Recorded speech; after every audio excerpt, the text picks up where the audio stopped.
మంది ఏడాకులపల్లి మిత్రుల్లో ఉన్నారని నాకు ఇంతకుముందు హరీష్ చెప్పినాడు. అప్పుడు నేను మంత్రిగా ఉండే టైంలో ఏడాకులపల్లికి వచ్చినాను.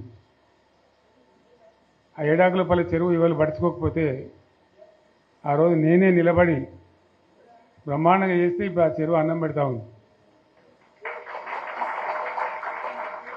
మనకు అధికారం లేకపోవడమో, పదవులు లేకపోవడమో, రాజకీయాల కోసమో పుట్టిన పార్టీ కాదు ఇది. మీ అందరు కూడా నేను మనవి చేసేది ఏంటంటే, ఇలా పరమేశ్వర్ పాటిల్తో పాటు వచ్చిన మిత్రులు మీరు చాలా దీక్షతో వచ్చినారు. మిగతా మిత్రులు కూడా దయచేసి వచ్చిన వాళ్ళు నేను అందరికీ కూడా కోరేది, చారిత్రక సందర్భంలో తెలంగాణ అనేటువంటి ఒక జాతి ఇతరుల చేతుల్లో చిక్కి విలవిల్లాడి సర్వనాశనం అయిపోయిన పరిస్థితి. మీకు ఇంకో విషయం కూడా చెప్పాలి, మీరు జహీరాబాద్ నుంచి వచ్చినారు కాబట్టి. నేను ఉద్యమానికి ఇక పోవాలి, ఇక తప్పదు, తెలంగాణ అయితే తప్ప ఈ గడ్డకు విముక్తి రాదు, ఈ రైతులు బాగుపడరు, ఖచ్చితంగా 600 తెలుసుకోవాలని చెప్పి ఒక నిర్ణయానికి వచ్చినది. నిర్ణయానికి వచ్చిన తర్వాత రంగారెడ్డి జిల్లాలో నాకు ఒక భూమి ఉంది. ఇక గవర్నమెంట్ ఇళ్ళలో మనం ఉండొద్దు కదా ఉద్యమం చేసేటప్పుడు, ఇండిపెండెంట్గానే ఉండాలని చెప్పి నిర్ణయం చేసుకొని ఆ భూమిని అమ్మేసి బంజారాహిల్స్లో నేను ఉండే ఇల్లు కొనుక్కున్నాను. కొన్ని డబ్బులు మిగిలిండే, మిగిలితే కన్నా భూమి కొందామంటే ఒక ఆయన కలిసింది నాకు. వాళ్ళు కలిసిన ఆయన కాళహస్తి ఆయన గోపాలకృష్ణ రెడ్డి అని నా దోస్తుండే. ఎక్కడ పోయినామంటే ఇట్లా ఇల్లు కట్టుకుంటున్నానని చెప్పి కొన్ని డబ్బుల్ని భూమి కొనుక్కోవాలంటే, నెల్లూరు ఆయన ఒక ఆయన ఉన్నాడు, నేను రేపు చెప్తాను, నీ దగ్గరకు వస్తాడు, ఆయన తీసుకుపోయి నీకు భూములు చూపెడతాడు అని చెప్పాడు. ఎవరు? నెల్లూరు ఆయన. సరే రాని మానికైతే చూద్దామని నేను పొద్దున వచ్చింది. వచ్చిన తర్వాత పోదాం సార్ అని బయలుదేరిన తర్వాత ఇక చక్కగా నారాయణఖేడ్ దాకా పోవాలి సార్ అని. సరే మంచిది పా అని చెప్పి సదాశివపేట కన్నా ముందు నుంచి చూపెడుతుంది నాకు. సదాశివపేట కన్నా జర ముందు నుంచి ఆడ 1700 ఎకరాలు ఆయనే అడ్వాన్స్ ఇచ్చింది. 1700 ఎకరాలు. ఇక ఆ నుంచి ముందుకు పోతుంటే ఇది పలానది, ఇది పలానది, ఇది పలానది చెప్పుకుంటా జైరాబాద్ టౌన్కి వచ్చింది. వచ్చిన తర్వాత కొంచెం మన ఇప్పుడు మొగడంపల్లి మండలం అయిందేమో, ఆడ దిక్కు తీసుకొని పోయింది కొంత దూరం. అప్పుడు జైరాబాద్ మండలం ఉండేది. తీసుకొని పోయి చూపించింది ఇవన్నీ పలాంది. అలా ఒక్కంది కూడా మన తెలంగాణలో పేర్లేదు, అన్ని ఆంధ్రలో పేర్లేదు. సరే ఇంకేం చూపెడుతున్నాను అడిగింది. ఇంకా చాలా ఉన్నాయి సార్, నారాయణఖేడ్కి కూడా పోవాలి, నాకు అర్థమవుతుంది కదా, తెలుస్తుంది కదా అని చెప్పి, సరే ఇక లద్దు బాయ్సాబ్ ఇక రేపు తిరుగుదామని చెప్పి తెల్లారి మళ్ళీ తీసుకొని పోయాం. ఇక పోయి అటు నారాయణఖేడ్ దిక్కు చాలా దూరం పోయినాం. మన బీదర్ రోడ్ పోయి పోతాం కదా, అటు చాలా దూరం పోతే ఇప్పుడు ఈయనది ఒక 60 ఎకరాలనేది నన్ను దొరకపోయినది, అలా చెరుకు పెడుతున్నారు. జరిగి మళ్ళీ మొగడంపల్లి ఇతరులకి జైరాబాద్ రూరల్ మండలం తీసుకొచ్చి వచ్చిన మన బుదేరా గుట్ట ఉంటుంది కదా, అసలు మట్టి గుట్ట ఎక్కించి నిలబడితే మొత్తం కనబడుతున్నాయి ఇట్లా మామిడి తోటలు, ఫామ్ హౌసులు. ఆడ చూపెడుతుంది ఇదే వాళ్ళదంటే ఇది సత్యరాజు గారిదంటే 300 ఎకరాలు, ఇది పలానా అన్ని ఆంధ్రలో పేర్లే. మన జైరాబాద్ నియోజకవర్గంలో కూడా, నారాయణఖేడ్ నియోజకవర్గంలో కూడా. అవి చూసిన తర్వాత నేను రాత్రి హైదరాబాద్ వచ్చిన తర్వాత మిత్రులతో మాట్లాడి, ఇక ఉన్న తెలంగాణ ఇప్పటికే పోయింది, 600 సరే తెలంగాణ కావాల్సింది, ఇక ప్రాణం పోయినా సరే కొట్టాలని చెప్పి జైరాబాద్ నారాయణఖేడ్ చూసిన తర్వాతనే ఇంకింత బలమైన నిర్ణయం తీసుకొని మొండిగా పోరాటానికి పోయినాం. ఇంకో విషయం కూడా మీకు నేను చెప్పాలి. అయితే ఇతరులు వచ్చి తెలంగాణ భూములు ఆక్రమించడానికి, తెలంగాణ ఉద్యోగాలు కొట్టేయడానికి, తెలంగాణ నీళ్లు మలుపుకొని పోవడానికి ఎవరు కారణం దీనికి? దయచేసి బాగా ఆలోచన చేయాలి. నేను చెప్పేది వట్టి ముచ్చట కాదు. మీరు వచ్చిన వాళ్ళు కూడా వట్టి వాళ్ళు కాదు. ఎందుకు జరిగింది 60 ఏళ్ళు తెలంగాణతోని? ఈ పరాశకాలు ఎవరు ఆడినోడు ఎవడు? దీని కారకులు ఎవరు? ఇది చాలా ముఖ్యమైన విషయం. దయచేసి నేను చెప్పేది వినాలి. మీరు వెళ్ళిన తర్వాత మేము ఈ గ్రామాలలో చర్చ కూడా పెట్టాలని నేను కోరుతున్నాను. తెలంగాణ ఆగమైపోవద్దు కదా, నబటోని ముందర జారిపడద్దు కదా, మనకు కూడా చీము నెత్తురు పౌరుషం ఉండాలి కదా. ఏం జరిగింది? ఎవడు దీన్ని నాశనం పట్టించినాడు? ఎవడు? కాదు కాదు, మన తెలంగాణ వాళ్ళే. సింపుల్ ముచ్చట కదా. దోపిడీ చేద్దామని వచ్చేటోడు ఎప్పుడు దోపిడీదారుడే, కానీ వాడిని సర్ది కట్టినోడు ఎవడు? నేను ఉద్యమంలో చెప్పే కదా, కత్తి ఆంధ్ర ఉంది కానీ పొడిచేటోడు తెలంగాణ వాడే. వాస్తవం చెప్తున్నాను నేను మీకు. ఆ రోజు కూడా అదే కథ. తెలంగాణలో గట్టిగా ఉంటే ఆనాడున్న కాంగ్రెస్ నాయకులు సమస్య లేదు మాది మేము ఉంటామంటే ఎందుకు కలుపుతుంది ఆంధ్రతోని? ఏమక్కడ ఏర్పడుతుండే? మనోళ్ళ యొక్క తెలివి తక్కువతనము, బలహీనతనే మనల్ని జబర్దస్తి వంచబోయి ఆంధ్రలో కలిపింది. ఆ గోస 60 ఏళ్ళు అనుభవించినాం మనం. ఏం గోస అది నాకు అర్థం కాదు. లేక కాదు కదా. కరెంటుకి ఏం గోస పడ్డాం? ఏం పరాస్కలాడు మనతోని? ఒకడు బట్టలు ఆరేయాలంటాడు, ఇంకోటి అంటాడు. జోకులు మన మీద. ఆ ట్రాన్స్ఫార్మర్లు కాలిపోవుడు, మనం లంచాలు ఇచ్చుడు. ఒకసారి యాడ్ చేసుకుంటే ఇప్పుడు మళ్ళీ కళ్ళకి నీళ్ళు వస్తాయి. ఎందుకు పడ్డాం అంత బాధ, అంత అవస్థ? ఆనాడు నేను వచ్చి తిరిగిన బాగా, కానీ నేను ఒక మంత్రిని మాత్రం నేను చేయగలిగేది తక్కువ. ఉన్నంతలో తిరిగిన మా బడంగపేట చెరువు కానీ, ఏడాకులపల్లి చెరువు కానీ, గొడిగాడిపల్లి చెరువు కానీ కొన్ని పనులు ఏదో చేయగలిగినాం అప్పుడు చేసినంతలో. కానీ ఎందుకైనా మంచిది పానం పోయినేస్తారని చెప్పి కొట్లాడినాం, దిగినాం. కొందరు వెనుక, కొందరు ముందు. మనోళ్ళు జమ కావడానికి ఆలస్యం పట్టింది, టైం పట్టింది. కానీ తెలంగాణ తెచ్చుకున్నాం. ఒక 20-25 ఏళ్ళు గోసపడ్డ కరెంటు. 25 ఏళ్ళు కదా. మూటలు గాలుడు, ట్రాన్స్ఫారం గాలుడు, లంచాలిచ్చుడు, అంత గోసపడ్డటువంటి బాధను 6-7 నెలలనే 24 గంటలు అందరికీ కరెంట్ సెట్ చేసినాం. మరి కాంగ్రెస్ వాళ్ళు చాలా పెద్ద సిపాయిలైనది. ఒకరిని మించిన వాడు ఉండే. మరి వాళ్ళు ఎందుకు చేయలేకపోయిన 25 ఏళ్లలో? మన తెలంగాణ వచ్చినాక మరి మనం ఎట్లా చేసుకున్నాం, నడుపుకున్నాం 7-8 ఏళ్ళు. మంచినీళ్ళ బాధ పూర్తిగా తీర్చుకున్నాం. ప్రతి ఇంటికి నల్లాల ద్వారా నీళ్ళు వచ్చాడు, ప్రతి ఇంట్లో నల్లా పెట్టి నీళ్ళు ఇచ్చుకున్నాం. తెలంగాణ వస్తే లాభమైంది, మా ప్రజలకు కొన్ని మౌలికమైన బాధలు పోవాలి, కొన్ని అవస్థలు తీరాలని చెప్పి మిషన్ భగీరథ కావచ్చు, మరొకటి కావచ్చు, కరెంటు కావచ్చు తెచ్చుకున్నాం. 24 గంటలు కరెంట్ ఇచ్చుకున్నాం. ఏమైనా ప్రాజెక్టు చెరువు కింద నీళ్ళు తీసుకుంటే బంద్ చేసినాం. నీటి తీరువ రద్దు చేసినాం. అట్లా ఎన్నో సదుపాయాలు చేసుకున్నాం. రైతులకు బాగా జరుగుతుండే. అప్పుడప్పుడు ఏమవుతుంది, కొన్ని దుష్ట దినాలు వస్తాయి, చెడు గడియలు వస్తాయి.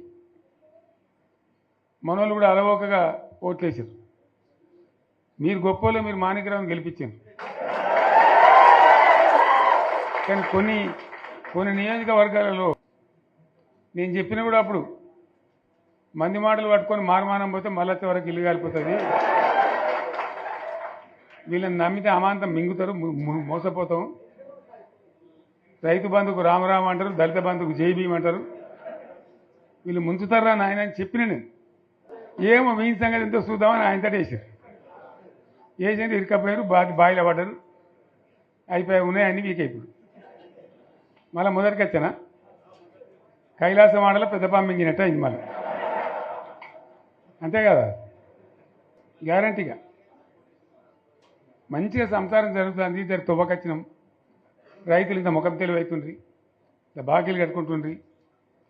ఎంతోమంది పాపం సిటీలు వేసుకుందరు, ఏదో వేసుకుందరు. రైతు బంధు పైసలు పడితే ఎంత సంతోషం ఉంటుండే.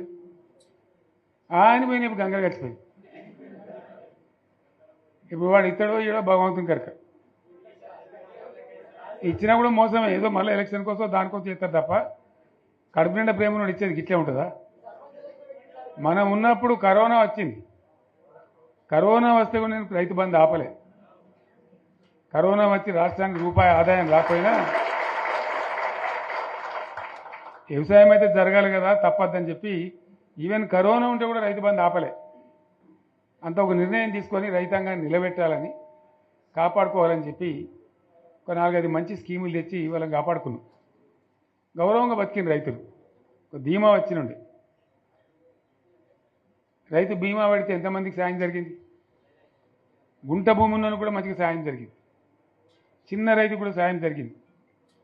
అట్లా అందరికీ మనం గొర్రెల కాపలకు గొర్రెలు ఇవ్వడం కానీ, చేప పిల్లలు కానీ, అనేక రకాల అన్ని వర్గాల ప్రజలను ఎట్లా ఆదుకోవాలని అట్లా ఆదుకున్నాం. మా తెలంగాణ కదా మేము తెచ్చుకున్నాం కష్టపడి. మా వాళ్ళందరి పైకి రావాలి. కాంగ్రెస్ గవర్నమెంటు, కాంగ్రెస్ పార్టీ మొదటి నుంచి కూడా ముస్లింలో ఓట్లేసుకున్న తప్ప ముస్లింలకు మనం చేసినరా? ముస్లిం మైనార్టీ పిల్లలకు, మన గిరిజన పిల్లలకు, మన ఎస్సీ పిల్లలకు, మన బీసీ పిల్లలకు ఎంత మంచి రెసిడెన్షియల్ స్కూల్ పెట్టుకున్నాం. అందరినీ కూడా ముందుకు తీసుకుపోవాలి. ఇవాళ మన కళ్ళ ముందని నాకు బాధ కలిగేది ఏంటంటే, చిన్న వర్గాల ప్రజలు కాన్వెంట్ స్కూళ్ళలో చదివించలేరు, వాళ్ళ పిల్లలు కూడా బాగా చదవాలని చెప్పి ఎస్సీలకు, బీసీలకు, మన గిరిజనులకు, మన మైనార్టీ సోదరులకు గురుకుల పాఠశాలలు పెట్టాం. అద్భుతమైన చదువు చదువుకునే వాళ్ళు. ఇవాళ మొత్తం రోజు బడి పిల్లలు విషాహారము, కడుపు నొచ్చుడు, బాధపడు, పురుగులు అన్నం పెట్టుడు, పిల్లలు వెళ్ళిపోతున్నారు. ఆ స్కూళ్ళ నుంచి ఇళ్ళకి వెళ్ళిపోతున్నారు. తల్లిదండ్రులు కూడా భయపడి తీసుకుపోతున్నారు. ఏం ఘోరం ఇది, నాకు అర్థం కాదు. మళ్ళీ ఇది చేసేవాడు ఇప్పుడు మళ్ళీ అదే కాంగ్రెస్ పార్టీ అంతేనా?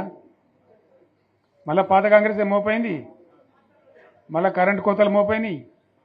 ఎండాకాలం ఇంకేం గతి అవుతుందో, మార్చి ఏప్రిల్ ఏమవుతుందో. ఇంకా ఇక్కడ కరెంటు కోతలు మోపోయినాయి, ఇటు మంచినీళ్ళు సరికొత్తలేవు, అడిగే నాతులు లేడు. ఎవడన్నా గట్టిగా నిలదీసి అడితే వాడిని పోలీస్ స్టేషన్లో పట్టియడం. ఇదేనా రాజ్యం? ఇట్లే ఉండదా రాజ్యం? ఎందుకు వచ్చింది ఈ పరిస్థితి చెప్తా. నాకు తెలిసి నాకేం గుర్తులేదు. నేనేమంటున్నా అంటే, ఇట్లా అనేక పనులు చేసుకున్నాం. మనం గోదావరి నుంచి నీళ్ళు తెచ్చుకున్నాం. నీళ్ళు తెచ్చుకొని మంచినీళ్ళ తర్వాత సాగునీళ్ళు వెంబడబడ్డాం. మెదక్లో యువతల ప్రాంతం అంతా కొంత అందినాయి నీళ్లు, పాత మెదక్ జిల్లాలో. మీదికి మిగిలిపోయినాయి మన 2 తాలూకాలు ఉండే, నారాయణఖేడ్, జైరాబాద్. వాళ్ళకి నీళ్ళు రావాలి. ఎట్లా రావాలి గోదావరి నీళ్ళు? సింగూరు ఓ టైంలో నిండుతుంది, ఓ టైంలో నిండదు. మరి నిండినప్పుడు ఎట్లా? గోదావరి నీళ్ళే దిక్కు. ఇక్కడ ఏదైతే మల్లన్న సాగర్ కట్టామో 50 టీఎంసీలతోని, దీనికే లింకు చేసి సింగూరు నింపేటట్టు సింగూరు నుంచి లిఫ్ట్ చేసి సంగమేశ్వర, బసవేశ్వర అని 2 లిఫ్ట్లు పెట్టుకున్నాం. 2 తాలూకాలకు, రెండింటికి కూడా లక్ష ఎకరాల పైచీలకు వచ్చేటట్టు ఎకరాల నీళ్ళు వచ్చేటట్టు పెట్టుకున్నాం. టెండర్లు పిలిచినాం, పనులు స్టార్ట్ అయినాయి, గుత్తేదారులు వచ్చిండ్రు, పనులు మొదలుపెట్టిండ్రు. ఇవాళ ఈ కాంగ్రెస్ గవర్నమెంట్ ఆ టెండర్లు ఎందుకు ఆపింది? సంగమేశ్వర, బసవేశ్వర ఎత్తిమోతల పథకాలు ఎందుకు నిలిపేసింది? ఎవరి కోసం నిలిపేసినట్టు? నేను హరీష్ రావుకు చెప్తున్నా, మీరు 2 తాలూకాల ప్రజలను కూడా సమీకరించి సంగమేశ్వర, బసవేశ్వర మీద పెద్ద ఎత్తున దండయాత్ర చేయాలి, పోరాటం చేయాలి. తప్పదు కదా. కొట్లాడితేనే తెలంగాణ వచ్చింది. ఇది కూడా రావాలని కొట్లాడాలంటే ప్రజలు విజృంభించాలి, అయితేనే నీళ్ళు వస్తాయి. సంగమేశ్వర లిఫ్ట్ రావాల్సిందే, బసవేశ్వర లిఫ్ట్ రావాల్సిందే. ఖచ్చితంగా 2 తాలూకాలకు కూడా 1,50,000 ఎకరాలకు నీళ్ళు వస్తే పంటలు పండితే మనం బతుకుతాం. అంతే కదా. ఆందోళన కొడితే దానిలో సంగమేశ్వర, బసవేశ్వర ఆందోళన కూడా ఉంది. సింగూరు కాక సింగూరు మీది ప్రాంతానికి వచ్చేదంతా కూడా దాదాపు 70,000-80,000 ఎకరాల ఆందోళన కూడా ఉంది. సో అంత మంచి ప్రాజెక్ట్ ఇలా కాంగ్రెస్ ఎందుకు ఆపింది? ఓ మినిస్టర్ అన్నాడా, ఆయన ఆందోళన. మరి ఆయన ఏం చేస్తున్నట్టు? మంత్రి పదవులు, ముఖ్యమంత్రి పదవులు ఎందుకు? 10 మందికి మేలు చేయటానికా, లేదా తమాషా చేయడానికా? డ్రామా కాదు కదా. కాబట్టి మనం వీళ్ళ మెడలు వంచి ఖచ్చితంగా వాటిని సాధించాలంటే పోరాటానికి సిద్ధం కావాలి. ఓపిక పెట్టినాం మనం ఓపిక పెట్టలేదు. ఇప్పుడు 14 నెలలు అవుతుంది ఈ గవర్నమెంట్ వచ్చి. మనం ముందే అంటే మనం కన్నేరు అందరూ ఇంకోటి అందరూ ఓపిక పెట్టినాం. ఇప్పుడు వాళ్ళు ఇక కుయ్యలేదు, కుట్టుకోలేదు, ఏం లేదు, మాటనే లేదు. అంటే మనం కొట్లాడ చేయాలి. ప్రత్యక్ష ప్రజా పోరాటాలు లేవదీసి ఖచ్చితంగా ఈ ప్రభుత్వం మెడలు వంచి సంగమేశ్వర, బసవేశ్వర సాధించాలి. అటువంటి అవసరం ఏర్పడితే పోరాటాన్ని నేను కూడా మీతో పాటు వస్తానని మనం చేస్తాను. తప్పదు. మరి మనకేం చేస్తాం? మంచి మాట మంచి మాట, చెడ్డ మాట చెడ్డ మాట, అంతే కదా. పోరాటం లేవదీయాల్సిందే. మీ ఎమ్మెల్యే మాణిక్యరావు నాయకత్వంలో, అక్కడ మాజీ ఎమ్మెల్యే భూపాలరెడ్డి నాయకత్వంలో, మీ జిల్లా నాయకుడు హరీష్ నాయకత్వంలో ఖచ్చితంగా దీని మీద పోరాటానికి మీరు బాటలు ఏర్పాటు చేయండి. మొత్తం యావత్ జిల్లా కూడా మీతో కలిసి వస్తుంది. అందరు నాయకులు వస్తారు, అందరు కూడా ఉంటారు. సంగారెడ్డి ఎమ్మెల్యే గారు కూడా మీతో పాటు ఉంటారు. అందరం కలిసి కొట్లాట తప్ప రాదు. అయితే ఈ కొట్లాట మనకు తప్పదు. ఎవలకు? బీఆర్ఎస్ వాళ్ళకు. ఎందుకంటే బీఆర్ఎస్ పుట్టిందే తెలంగాణ కోసం. తెలంగాణ సాధించడం, తెచ్చిన తెలంగాణను లైన్లో పెట్టినాం మనం. మళ్ళీ ఇప్పుడు ఈ దరిద్రులు వచ్చి మళ్ళీ నాశనం పడుతున్నారు, అంతే కదా. మళ్ళీ దీన్ని కాపాడాలంటే ఎవడు కాపాడు? మళ్ళీ మన నుంచే కావాలి. మళ్ళీ ఇది లైన్లోకి రావాలి. అందరూ మంచిగా ఉండాలి. ఎందుకంటే మనకు, మన పార్టీకి కులం లేదు, మతం లేదు, జాతి లేదు. తెలంగాణలో ఉన్న ప్రతి బిడ్డ మనోడే. వాళ్ళు ఏ మతం ఉన్నారు, ఏ కులం ఉన్నారు మనకు అవసరం లేదు. ఈ తెలంగాణ బార్డర్ గీత లోపలిన బిడ్డలు అందరు మనోళ్ళే. అందరూ బాగుపడాల్సిందే. ప్రతి ఒక్కరికి న్యాయం జరగాల్సిందే. ఆ న్యాయం జరిగి ఆ ఫలితాలు తెలంగాణకు వచ్చేదాకా ఇంకెవ్వడు కొట్లాడాడు, ఎవరితో కాదు. అది అబద్ధాల పంచాంగం. మళ్ళా మనమే కొట్లాడాల, అంతేనా? పక్క మాటేనా ఇది? కొట్లాడదాం కదా. ప్రాణం పోయినా సరే తెలంగాణకు రక్షకులు మనమే. తెగించి కొట్లాడాల్సిందే. తెలంగాణ హక్కులను కొట్లాడాల్సిందే. మనమే కొట్లాడి తీరాల్సిందే అన్న రెండవ మాట లేదు. కాబట్టి దయచేసి అవసరమైన సందర్భంలో మీ జిల్లా నాయకులు పిలిపిస్తారు, రాష్ట్రం నుంచి నేను కూడా పిలిపిస్తాను. మీరు సిద్ధపడి ప్రత్యక్ష ప్రజా పోరాటాలు లేవదీసైనా సరే మన ప్రాజెక్టులు సాధించుకోవాలి, మన నీళ్లు సాధించుకోవాలి, మన ప్రజలకు అన్యాయం జరుగుతుంటే ఎదురు తిరగాలి, కొట్లాడాలి. తప్పకుండా ప్రజలకు న్యాయం చేసేదాకా మనం ముందుకు పోతూనే ఉండాలి. తెలంగాణ కోసమే బయలుదేరిన జెండా గులాబీ జెండా. తెలంగాణను సాధించింది గులాబీ జెండా. తెలంగాణను మంచిగా చేసి లైన్లో పెట్టింది గులాబీ జెండా. భారతదేశంలో నంబర్ 1 అనేక విషయాలలో చేసి సాధించి చూపెట్టింది గులాబీ జెండా. జర్రంత మోసం జరిగింది. ఆ జర్రంత మోసానికి ఇవాళ ఓరోడిగా ఉనుక మీద రోకలనే దుంకులాడుతుండు, అంతే కదా. ఎందుకు వానికి దాని కూడా ఏమేమో మాట్లాడుతుండు. సరే, నేను గంభీరంగా మౌనంగా చూస్తున్నా. నేను కొడితే వట్టి కొట్టు నాకు అలవాట్లేదు కదా.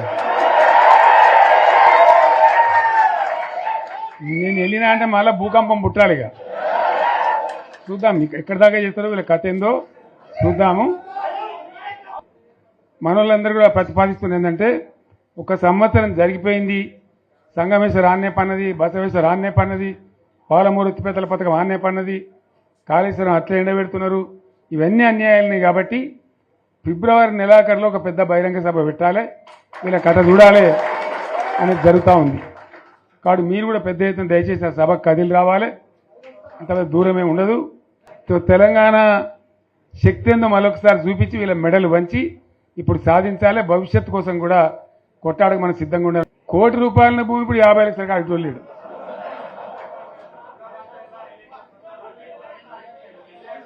ఈ ఒక్కని బాధగా ఉంది. వచ్చారు హైదరాబాద్కి, అందులోకి 2 ముస్లిం సోదరులు వచ్చారు.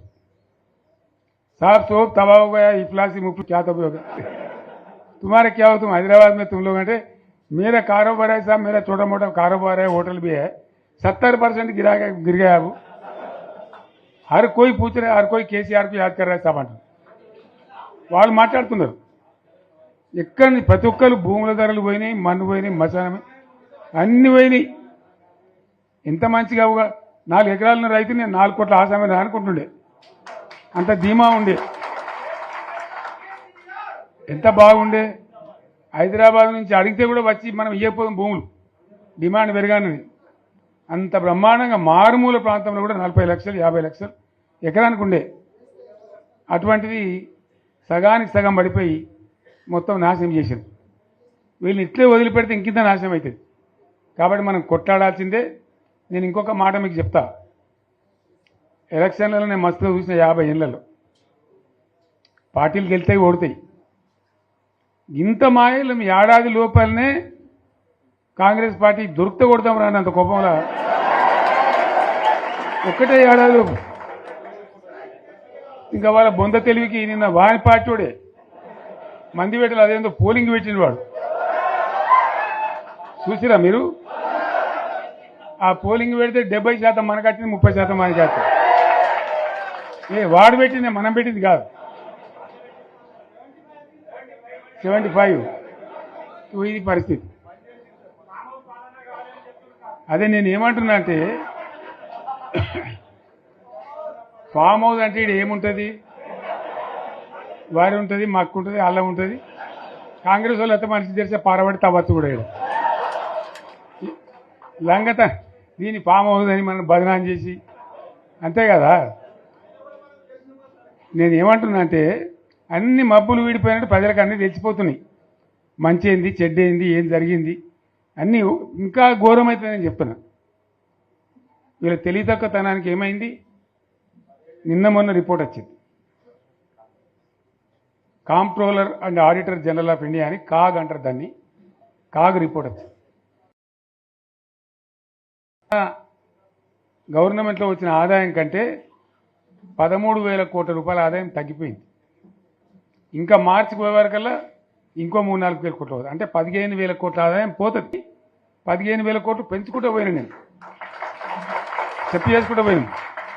ఏడాది 10 నుంచి 15,000 కోట్ల ఆదాయం పెరిగేది మన టైంలో. అంత జాగ్రత్తగా మనం వ్యవహారం చేసినాం. ఇవాళ ఉల్టా 15,000 కోట్లు పడిపోయింది. ఇంకా వాడేమి ఇస్తాడుగా, ఇంకేమైనా ఇస్తారా? ఇంకో 4-5 నెలలు అయితే జీతాలకే కష్టమైంది ఉంటుండ్రు. అందరు పెండింగ్ పెట్టి రిటైర్ అయిన దొరుకుతలు పైసలు మీరు చూస్తాను కదా పేపర్లలో. సో ఆ విధంగా రాష్ట్ర ఆర్థిక పరిస్థితిని కూడా దివాలా తీయించారు. ఇవాళతోనేం కాదు, 100కు 100% ఇప్పటికే ప్రజల నిర్ణయానికి వచ్చిండ్రు. డెఫినెట్గా రాబోయే గవర్నమెంట్ మనదే అని అనుమానం కూడా అవసరం లేదు, ఏమాత్రం అనుమానం అవసరం లేదు. ఆ విధంగా పరిస్థితి ఇప్పటికే తయారై ఉంది. టీఆర్ఎస్ పార్టీ ఆశామాషిగా ఏదో తమాషకు రాజకీయాల కోసం పుట్టింది కాదు. రాజకీయమే అనుకుంటే మీ మధ్యలో కొంతమంది ఏడాకులపల్లి మిత్రుల్లో ఉన్నారని నాకు ఇంతకుముందు హరీష్ చెప్పినాడు. అప్పుడు నేను మంత్రిగా ఉండే టైంలో ఏడాకులపల్లికి వచ్చినాను. ఆ ఏడాకులపల్లి చెరువు ఇవాళ పడుచుకోకపోతే ఆ రోజు నేనే నిలబడి బ్రహ్మాండంగా చేస్తే ఇప్పుడు ఆ చెరువు అన్నం పెడతా ఉంది. మనకు అధికారం లేకపోవడమో, పదవులు లేకపోవడమో, రాజకీయాల కోసమో పుట్టిన పార్టీ కాదు ఇది. మీ అందరికీ కూడా నేను మనవి చేసేది ఏంటంటే, ఇలా పరమేశ్వర్ పార్టీలతో పాటు వచ్చిన మిత్రులు మీరు చాలా దీక్షతో వచ్చినారు. మిగతా మిత్రులు కూడా దయచేసి వచ్చిన వాళ్ళు నేను అందరికీ కూడా కోరేది, చారిత్రక సందర్భంలో తెలంగాణ అనేటువంటి ఒక జాతి ఇతరుల చేతుల్లో చిక్కి విలవిల్లాడి సర్వనాశనం అయిపోయిన పరిస్థితి. మీకు ఇంకో విషయం కూడా చెప్పాలి, మీరు జహీరాబాద్ నుంచి వచ్చినారు కాబట్టి. నేను ఉద్యమానికి ఇక పోవాలి, ఇక తప్పదు, తెలంగాణ అయితే తప్ప ఈ గడ్డకు విముక్తి రాదు, ఈ రైతులు బాగుపడరు, ఖచ్చితంగా 600 తేల్చుకోవాలని చెప్పి ఒక నిర్ణయానికి వచ్చినాయి. నిర్ణయానికి వచ్చిన తర్వాత రంగారెడ్డి జిల్లాలో నాకు ఒక భూమి ఉంది. ఇక గవర్నమెంట్ ఇళ్ళలో మనం ఉండొద్దు కదా ఉద్యమం చేసేటప్పుడు, ఇండిపెండెంట్గా ఉండాలని చెప్పి నిర్ణయం చేసుకొని ఆ భూమిని అమ్మేసి బంజారా హిల్స్లో నేను ఉండే ఇల్లు కొనుక్కున్నాను. కొన్ని డబ్బులు మిగిలి ఉండే మిగిలితే కన్నా భూమి కొందామంటే ఒక ఆయన కలిసింది నాకు